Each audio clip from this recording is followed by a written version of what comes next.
Picture this for a second. You're 67 years old, and you're literally watching your life's work, your entire invention studio, burn to the ground in this catastrophic fire. Total disaster, right? Well, not if you're Thomas Edison. As the flames were roaring, he famously declared that he wasn't too old to make a fresh start. And this incredible story is the exact metaphor author Catherine Gray uses to reframe something that a lot of people view with absolute dread, which is quitting drinking. Instead of seeing the end of your drinking days as this disastrous loss of your social life, what if we looked at it as a spectacular opportunity, an opportunity for an incredible fresh start? Welcome back, Focus learners. Today we're diving into a profoundly life-changing book summary review. We're exploring The Unexpected Joy of Being Sober by Catherine Gray. Now, if you've ever questioned your relationship with alcohol, or even just kind of wondered what life looks like on the other side of the glass, this explainer is absolutely for you. Gray's core thesis completely flips the cultural script. She passionately argues that giving up alcohol isn't some miserable sacrifice. It's not a punishment. Instead, it's this massive, incredibly joyful gain that essentially upgrades your health, your wealth, and your overall happiness. Okay, so here's our roadmap for today's explainer. First, we'll look at the real cost of alcohol. Second, a fresh, sober start. Third, rewiring the brain. And finally, sober socializing and dating. Let's get right into it. Section 1. The real cost of alcohol and the inconvenient truth about it. 60. It's a completely staggering number. The World Health Organization has actually identified alcohol as the leading cause of over 60 different diseases. It's a massive global killer. But what's truly astounding is when you put that into perspective. A major 2009 report evaluated various substances based on their health dangers, and get this, it found that alcohol is actually more harmful than heroin, crack, and crystal meth combined. Let that sink in for a second. Culturally, we tend to view having a few drinks as just a harmless way to unwind, right? But biologically, the negative effects go far, far beyond just a simple weekend hangover. Now, what's really interesting here is the data reveals that a shocking 35% of alcohol-related cancer deaths happen to people who are classified as quote-unquote moderate drinkers. We almost always assume the dangers of alcohol only apply to heavy, dependent drinkers, that 65% segment. But the science actually says otherwise.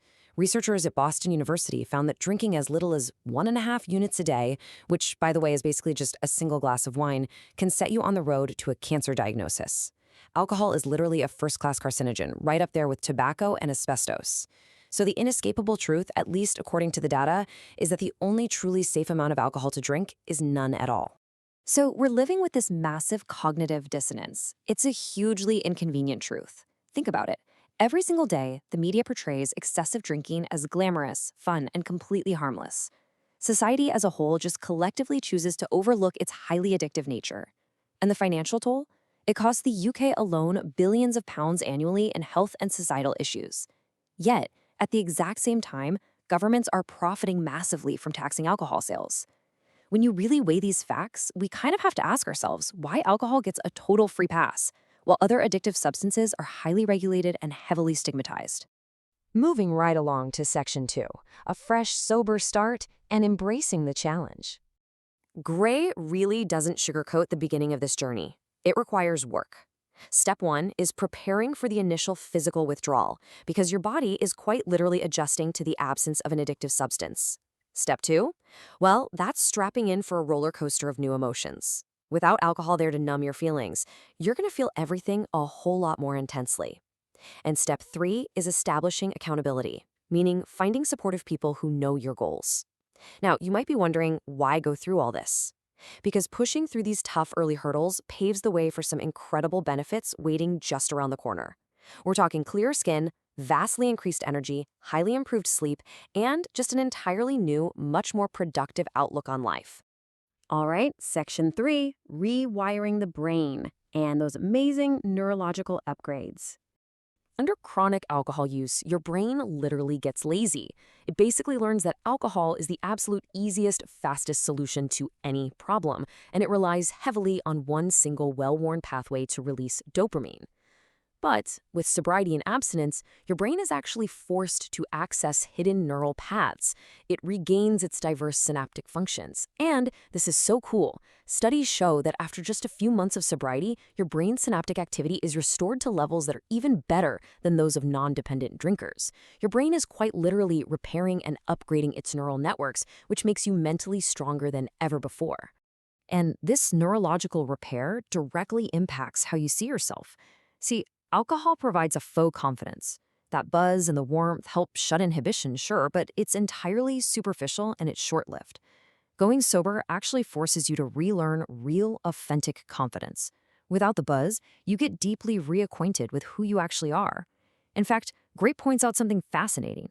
A lot of people who think they're wild extroverts while drinking realize they're actually introverts in sobriety. They'd much rather be home with a really good book than shouting over a DJ in a crowded, sweaty room. And you know what? That self-knowledge is power.